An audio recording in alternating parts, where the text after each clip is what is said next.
Akhirnya Perdana Menteri Kura-Kura setuju untuk membantu Sun Gokong. Namun sialnya, mereka malah dihadang oleh Dewa Erlang. Dewa Erlang menghentikan mereka dengan alasan bahwa menerobos Istana Langit tanpa izin adalah perbuatan ilegal. Dia malah meledek Sun Gokong dengan membacakan surat yang telah ia tangkap. Ia juga mengatakan bahwa akhirnya datang suatu hari di mana Sun Gokong berhasil ditaklukkan siluman. Alih-alih membantu, dia malah memukul Sun Gokong hingga kembali terjatuh ke bumi. Di sisi lain, Kratompe tengah menikmati kemenangannya. Berniat melanjutkan misi ke barat, dia pun bertanya kepada Patkai, kita kurang melewati berapa rintangan lagi? Tentu dengan senyum palsu di wajahnya, Patkai lalu menjawab bahwa kita telah melewati setengahnya. Ya, pokoknya di sini Patkai sangat berusaha untuk menjilat Kratompe. Di tengah pembicaraan mereka, Kratompe merasa haus dan menyuruh mereka untuk mengambilkan air. Terjadilah perdebatan antara Patkai dan Dewa Alis Kuning mengenai siapa yang disuruh. Karena merasa jengkel, Kratompe pun akhirnya menyuruh keduanya. Bahkan setelah sampai sungai, mereka masih melanjutkan perdebatannya. Di tengah cekcok mereka, Patkai pun keceplosan. Ia mengatakan bahwa dia sangat kesal karena terjebak dengan rombongan siluman. Tentu itu adalah kalimat yang kasar, dan jika Kratompe mengetahui hal itu, maka dia pasti akan marah besar. Akhirnya terjadilah balap lari di antara keduanya. Patkai yang menang, dan dia berhasil menemui Kratompe terlebih dahulu. Kemudian dia menjelaskan bahwa tadi pas di sungai, Dewa Alis Kuning menjelek-jelekan Kratompe. Bahkan setelah Dewa Alis Kuning datang, Patkai masih menguasai pembicaraan. Hingga tiba-tiba Kratompe mengeluarkan sebuah wajan berisi minyak panas. Kemudian dia mengatakan bahwa siluman tidak akan menggoreng sesama siluman. Ternyata secara diam-diam, Kratompe terus mengawasi mereka, sehingga dia mengetahui apa yang sebenarnya terjadi. Tidak kehabisan akal, Patkai pun mengatakan kalau kita semua memang siluman. Wuching dulu adalah siluman sungai, dan dia sendiri adalah siluman babi. Kratompe lalu mengatakan kalau memang demikian, maka untuk seterusnya kalian harus berperilaku seperti siluman. Malam harinya, Patkai mulai mengajari Wuching bagaimana bertingkah seperti siluman. Dengan dalil mencari keselamatan, mereka harus menuruti semua kemauan Kratompe. Setidaknya, sampai kekuatan Sun Gokong pulih, kemudian datang menyelamatkan mereka. Ya, meskipun sulit, ini adalah satu-satunya cara untuk bertahan hidup. Besoknya, mereka melanjutkan perjalanan dengan bertingkah seperti siluman. Tentu sangat konyol melihat sikap mereka yang sangat tidak natural. Melewati medan yang sulit, mereka pun memutuskan untuk bertanya kepada Dewa Bumi. Tentu dengan masih gaya silumannya, Patkai pun bertanya kepada Dewa Bumi dengan membentak-bentak. Ia mengancam tidak akan segan memukul kalau Dewa Bumi tidak juga bicara. Namun Dewa Bumi malah menggodanya, karena dia yakin Patkai tidak akan benar-benar memukulnya. Di luar dugaan, ternyata mereka benar-benar menghajar Dewa Bumi. Tentu hal ini berdasarkan arahan dari si Kratompe. Setelah mendapatkan petunjuk dari Dewa Bumi, Kratompe memutuskan untuk beristirahat. Di sisi lain, Patkai dan Wuching merasa sangat bersalah dan mereka berharap tidak bertemu dewa lagi. Namun selang beberapa waktu, Yuelo datang mengunjungi mereka. Patkai berusaha mengusirnya karena dia tidak ingin tragedi Dewa Bumi terjadi lagi. Namun mereka terlambat. Melihat Yuelo sang dewa jodoh datang, Kratompe pun langsung memberikan perintah untuk meringkusnya. Diikatlah Yuelo menggunakan benang merah. Kemudian Kratompe memaksanya untuk bicara mengenai kisah cintanya dengan Ratu Siluman Ular. Tentu Yuelo tidak mau bicara karena menurutnya ini adalah rahasia langit. Patkai pun meyakinkannya untuk bicara karena sekarang nyawanya sedang terancam. Dengan alasan yang sama, Biksu Tong pun juga mendesaknya agar bicara. Sampai akhirnya Yuelo menurutinya dengan mengatakan kalau Kratompe dengan Ratu Siluman Ular tidak akan pernah bisa bersatu. Dengan panik Patkai mengatakan bahwa itu semua pasti masih bisa diubah. Sementara itu, kabar mengenai Kratompe yang telah berhasil menaklukkan Sun Gokong akhirnya sampai di telinga Ratu Siluman Ular. Mendengar kabar gembira itu, Ratu Siluman pun langsung menghias isi ruangan sebagai persiapan untuk pernikahannya nanti ketika Kratompe telah kembali. Kita kembali ke tempat Biksu Tong. Karena banyak menyakiti dewa, kini mereka pun merasa bersalah. Namun memang inilah yang harus mereka lakukan untuk menunggu Sun Gokong pulih, kemudian datang menyelamatkan mereka. Dan untuk menghibur diri, mereka pun menggunakan cermin sakti untuk melihat perkembangan Sun Gokong. Namun mereka sangat kecewa karena melihat Sun Gokong tidak memiliki keseriusan dalam berlatih dan cuma terkesan seperti hanya bermain-main. Padahal di tempat lain, Gumoong dengan para istrinya sedang berlatih keras dalam rangka mengalahkan Kratompe. Sementara itu, Kratompe tengah mempertunjukkan tendangan Gajah Tingti yang baru saja ia sempurnakan. Namun ketika diamati lebih dekat, ternyata terdapat sebuah bekas luka di telapak kaki Tingti. Melihat hal itu, Kratompe pun merasa sangat heran, karena menurutnya Gajah Tingti adalah binatang suci yang sangat kuat sehingga tidak mungkin terluka. Akhirnya Biksu Tong pun mulai angkat bicara. Ia mulai menceritakan mengenai kisah di balik bekas luka tersebut. Pada zaman dahulu kala, gajah adalah raja hutan, di mana tidak ada jenis binatang lain yang sanggup menandinginya. Namun tidak lama setelah itu, gelar sebagai Raja Hutan diambil alih oleh singa. Karena singa sangat kuat, sehingga lebih berkuasa. Menanggapi hal ini, salah seekor gajah mengubah wujudnya, kemudian pergi ke kuil lain untuk meminta saran kepada Buddha Rulai. Kemudian Buddha Rulai malah menyuruhnya untuk meminta saran kepada seorang penebang kayu. Singkat cerita, dia berhasil menemui penebang kayu di sebuah hutan. Namun ternyata si penebang kayu adalah orang yang bisu, sehingga dia memberikan saran melalui gerakan tubuhnya. Ia menunjuk ke arah langit, menghentakkan kakinya di tanah, terakhir menunjukkan kapak yang selalu ia gunakan. Siluman gajah pun mengartikan kalau dia harus menembus langit dan menembus neraka untuk mencari sebuah senjata. Setelah itu dia menerobos neraka dan berhasil menemukan sepasang senjata yang sangat kuat. Benda inilah yang kini dikenal sebagai Gading Gajah. Namun kejayaan gajah bersama gadingnya tidak bisa bertahan lama, karena gading inilah yang mendorong para pemburu untuk mengincarnya, sehingga banyak gajah yang mati karena gadingnya diambil secara paksa. Tentu menyaksikan hal ini, siluman gajah merasa sangat sedih. Ia pun kini mempertanyakan apakah gading ini membantunya atau justru menghancurkannya. Untuk itulah dia pergi menemui si penebang kayu untuk meminta saran sekali lagi. Berbeda dari sebelumnya, kini ia sudah bisa bicara. Kini ia pun menjelaskan bahwa waktu itu si siluman gajah salah mengartikan. Makna dari menunjuk langit, menginjakkan kaki di bumi, dan memegang senjata ternyata adalah ketika fajar telah tiba, dia sudah menginjakkan kakinya di tanah. Ia sudah siap bekerja dengan kapak yang ia miliki. Ia pun menjelaskan meskipun dia cuma manusia biasa, namun kalau dia giat bekerja, maka seluruh hutan bisa ia tebang. Dan dengan setiap hari mengeruk tanah sedikit demi sedikit, maka sebuah gunung pun bisa ia pindahkan. Kini siluman gajah pun telah mengerti bahwa menjadi orang yang hebat bukan serta-merta menggunakan senjata yang kuat, namun kuncinya adalah pantang menyerah dan terus bekerja keras. Untuk itulah dia segera berangkat ke neraka untuk mengembalikan senjata yang pernah ia curi. Namun sang Buddha malah mengatakan kalau senjata itu telah ternodai, sehingga tidak bisa dikembalikan dan si siluman gajah harus menerima hukumannya. Namun kali ini siluman gajah benar-benar menyesali perbuatannya. Lantas ia mengambil pengait besi yang tajam dan langsung menancapkan ke kakinya sebagai bentuk penyesalan. Menyaksikan hal itu, sang Buddha pun menjadi terharu. Ia pun mengampuninya dan menobatkannya sebagai hewan yang suci. Dan begitulah kisah Gajah Tingti yang mengandung makna sangat dalam. Kemudian Biksu Tong menjelaskan bahwa cerita ini sangat cocok dengan Kera Tumpey. Sifat iri hati siluman gajah terhadap singa membuatnya menjadi buta sehingga menempuh jalan yang salah. Sama halnya dengan Kera Tumpey yang memiliki sifat iri hati kepada Sun Gokong. Awalnya Kera Tumpey adalah panglima kera. Ia selalu berbuat baik sehingga pahalanya menjadi berlimpah. Namun karena sifat irinya, dia justru malah terjerumus ke jalan siluman. Tentu hal ini sangat disayangkan. Oleh karena itu, Biksu Tong menyuruhnya untuk meletakkan senjata dan kembali ke jalan yang benar. Namun sayangnya, kata-kata itu masih belum cukup untuk menyentuh hati Kera Tumpey. Ia masih membenarkan dirinya dan sama sekali tidak merasa bersalah. Di waktu yang bersamaan, Gumoong sedang berlatih keras bersama para istrinya. Selang beberapa waktu, Parkit kecil datang untuk melaporkan kondisi Sun Gokong yang kini sangat menyedihkan. Ia tidak mampu berlatih dan telah kehilangan semangat bertarungnya. Mendengar hal itu, Gumoong pun berniat pergi untuk kembali membangkitkan semangat dari Sun Gokong. Di Gunung Huako terlihat beberapa kera sedang membicarakan Sun Gokong. Mereka mengatakan kalau sekarang Sun Gokong sudah tua dan tidak sekuat dulu lagi. Kini mereka berniat untuk pergi untuk mencari raja yang baru. Namun diam-diam ternyata Sun Gokong mendengarkan pembicaraan mereka. Lantas ia menghampirinya dan mengatakan kalau apa yang mereka katakan itu semuanya benar. Ia sama sekali tidak marah dan mengikhlaskan mereka untuk pergi. Namun ternyata mereka ini adalah jelmaan dari kawan-kawan Sun Gokong yang berniat untuk membangkitkan semangatnya. Selanjutnya, mereka menemui Sun Gokong dengan menyamar sebagai petugas neraka. Mereka mengatakan kalau masa hidup dari Sun Gokong telah berakhir, sehingga hari ini dia harus mati. Mereka juga mengatakan kalau Sun Gokong kini memiliki julukan baru, yaitu Kera Murahan dari Gunung Huako. Tidak berbeda dari sebelumnya, kali ini Sun Gokong juga sama sekali tidak marah. Dengan ikhlas dia menerimanya, kemudian berpamitan dengan para anak buahnya.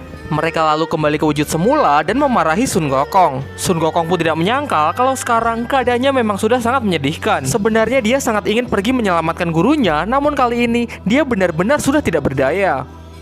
Padahal di sisi lain, Patke dan yang lainnya masih berharap kalau Sun Gokong akan datang menyelamatkannya. Lalu mereka menggunakan cermin sakti untuk melihat perkembangan dari Sun Gokong. Namun lagi-lagi mereka hanya melihat Sun Gokong sedang bermain-main. Patke lalu kesal dan tidak ingin melihat lagi. Akan tetapi Wuching berusaha meyakinkannya kalau setelah bermain-main pasti Sun Gokong akan berlatih keras. Namun ketika dilihat lagi, yang keluar malah wajah si Kera Tumpey. Mereka pun menjadi panik karena ternyata Kera Tumpey sudah mengetahui rencana mereka.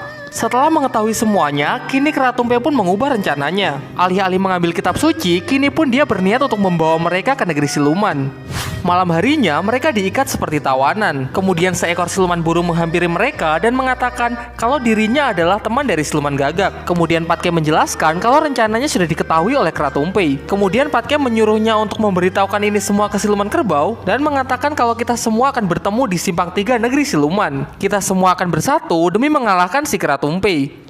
Sementara itu, di atas sebuah tebing terlihat Sun Gokong yang tengah meratapi nasibnya yang menyedihkan. Kemudian Toya Sakti menghampirinya dan menunjukkan kalau gurunya kini sedang butuh bantuannya. Kemudian Toya Sakti mengajak untuk menyelamatkan gurunya, namun itu sia-sia karena Sun Gokong kini benar-benar sudah tidak berdaya. Kemudian Toya Sakti menyeretnya untuk membawanya ke suatu tempat. Ternyata tempat itu adalah dunia kehampaan. Ini adalah tempat di mana Sun Gokong berlatih 72 sihir mengubah wujudnya. Di sana dia bertemu dengan beruang hitam yang dulu pernah membantunya dalam berlatih. Setelah menerima pesan dari Cupatkai, Gumoong datang ke Gunung Huako untuk mencari Sun Gokong. Namun tentu saja dia tidak ada di sana. Berniat pergi tanpa Sun Gokong, ia lalu menyuruh partit kecil untuk mengajak Perdana Menteri Kura-Kura. Kita semua akan bertemu di simpang 3 negeri siluman. Di waktu yang bersamaan, Ratu Siluman mendengar bahwa kini Kratumpe sudah mengubah rencananya. Ia sudah tidak berniat untuk mengambil kitab suci dan kini tengah dalam perjalanan untuk menuju negeri siluman. Sementara itu, Gumoong dan para istrinya sudah bersiap di simpang 3 negeri siluman. Selang beberapa waktu, Kratumpe muncul bersama rombongan Biksu Tong. Kemudian terjadi sebuah insiden di mana Kratumpe berniat untuk membunuh Wuching. Untunglah Gumoong segera bertindak dengan tinju kerbaunya. Namun kemenangan mereka cuma sesaat karena kemudian Kratumpe datang bersama kaki Ting-Tinya. Tak ada satupun yang dapat menandinginya sehingga kini mereka berlari dan bertemu dengan Perdana Menteri Kura-Kura. Kini semuanya pun bersembunyi di balik cangkang Perdana Menteri Kura-Kura untuk menghindari injakan dari kaki Ting-Ti. Sementara itu, kini Sun Gokong sudah menguasai 72 sihirnya kembali. Lalu ia pun langsung bergegas untuk pergi menyelamatkan gurunya. Namun di sisi lain, injakan demi injakan terus Kratumpe lakukan demi menghancurkan cangkang kura-kura. Hingga cangkang kura-kura mencapai batasnya dan akan hancur dengan injakan sekali lagi. Untunglah Sun Gokong tiba di waktu yang tepat. Namun kehadirannya tidak lantas langsung membuat keadaan menjadi berbalik. Meskipun mereka semua telah bergabung, namun nampaknya Kratumpe masih terlalu kuat. Ditambah lagi, kini Perdana Menteri Kura-Kura tengah terluka parah sehingga dia sama sekali tidak bisa membantu. Kemudian Wuching teringat kalau di telapak kaki Ting-Ti terdapat sebuah bekas luka, sehingga ada kemungkinan itulah yang menjadi titik terlemahnya. Namun masalahnya Kratumpe juga mendengar hal itu, sehingga kini ia pun enggan untuk mengangkat kakinya. Dalam usahanya, Sun Gokong pun malah kena tendangan sehingga kini dia terpental jauh. Namun setelah itu, Toya Sakti memberinya ide cemerlang, yaitu dengan melancarkan serangan dari bawah tanah. Karena kesombongannya, Kratumpe menjadi lengah. Akhirnya Sun Gokong pun berhasil menancapkan Toya Sakti ke telapak kaki Kratumpe. Tidak cuma seluruh kekuatannya lenyap, namun dia juga terluka parah. Sun Gokong merasa kasihan sehingga dia membiarkannya untuk pergi.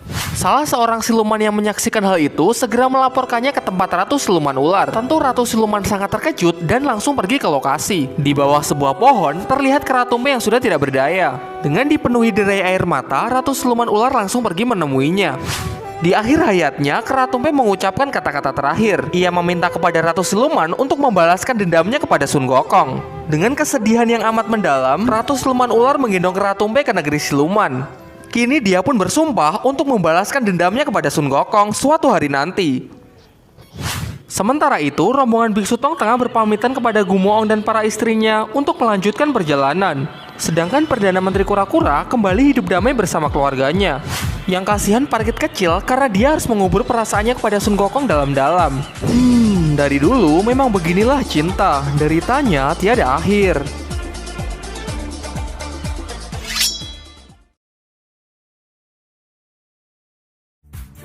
Pada bonus scene kali ini, kita akan menceritakan mengenai kisah Cupatkai alias Panglima Tianfeng.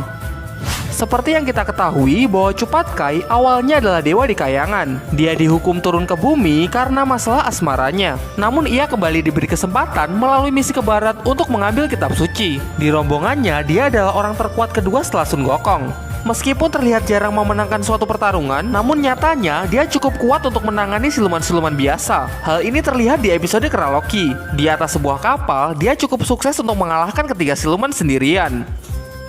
Oke, tanpa berlama-lama, mari kita langsung saja ke ceritanya. Suatu hari muncul monster kera raksasa yang membuat kekacauan di bumi. Menanggapi hal ini, Kaisar Langit memerintahkan para dewa untuk segera meringkusnya. Sebenarnya Dewa Erlang berniat untuk berangkat, namun dari belakang Tianfeng lebih dulu mengajukan diri. Ia pun pergi dan bertarung mati-matian dengan monster kera raksasa. Beruntung ia dapat memotong ekornya sehingga monster itu kini berubah menjadi kera kecil yang tak berdaya. Setelah kembali ke kayangan, dia pun mendapatkan penghargaan dari Kaisar Langit. Namun ini semua adalah awal dari penderitaannya. Kemudian dia jatuh cinta kepada Dewi Bulan yang bernama Chang'e. Namun cintanya bertepuk sebelah tangan karena Chang'e lebih menyukai Wukong. Karena cinta jugalah Tianfeng melanggar aturan langit. Ia pun dihukum untuk menjalani 1000 macam siksaan cinta. Lalu Tianfeng mulai menjalani hari-harinya dengan berbagai macam kisah cinta yang tragis. Hingga suatu hari dia membuat kekacauan di akhirat. Dan secara tidak sengaja dia pun terjatuh di lubang reinkarnasi khusus hewan. Akibatnya dia terlahir sebagai manusia setengah babi. Tianfeng yang kini sudah beranjak dewasa membuat banyak warga resah. Mereka pun menyeretnya dan hendak membakarnya. Untunglah Dewi Kuan Im muncul dan menyelamatkannya. Ia pun mengembalikan ingatan serta kekuatan Tianfeng. Lalu Dewi Kuan Im mengatakan kalau kelak akan ada seorang biksu yang melakukan perjalanan ke barat. Jika Tianfeng bersedia menjadi muridnya, maka ia akan terbebas dari penderitaan dan dapat menjadi dewa kembali. Dan tentu Tianfeng bersedia. Dalam penantiannya, Tianfeng jatuh cinta kepada manusia. Ia menikahinya dan hidup bahagia. Sampai dia bertemu Sun Gokong dan dihajar hingga kembali ke wujud semula. Melihat suaminya pulang dengan wajah yang mengerikan, sang istri pun terkena serangan jantung dan mati seketika.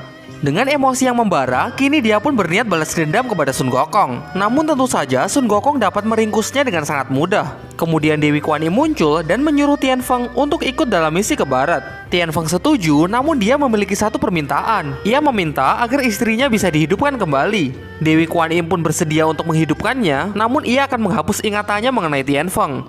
Sebelum pergi, Tianfeng menemui istrinya untuk terakhir kalinya. Tentu dengan ingatan yang telah terhapus, ia sama sekali tidak mengenal orang di depannya. Tianfeng lalu memberikannya sebuah hadiah, yaitu seekor kupu-kupu. Karena saat masih menjadi suami istri, mereka sering menghabiskan waktu berdua untuk menangkap kupu-kupu. Kemudian Tianfeng pun berangkat, dan mulai sekarang dia akan lebih dikenal dengan nama Cupatkai. Namun perjalanan tidak berjalan mulus. Di sepanjang perjalanan, Patkai sering berselisih dengan Sun Gokong. Hingga pada puncaknya, mereka pun dipecah oleh siluman tengkorak putih. Patkai pun turut serta untuk mendorong gurunya supaya segera mengusir Sun Gokong. Rasa saling membenci mereka pun semakin terlihat ketika Sun Gokong berpesan kepada Wuqing supaya berhati-hati dengan Cupatkai. Karena menurutnya, Cupatkai adalah orang yang sangat licik. Dan benar saja, setelah Sun Gokong diusir, Cupatkai jatuh cinta kepada seorang tuan putri. Ia lalu memalsukan kematiannya karena dia berniat untuk menjadi menantu raja.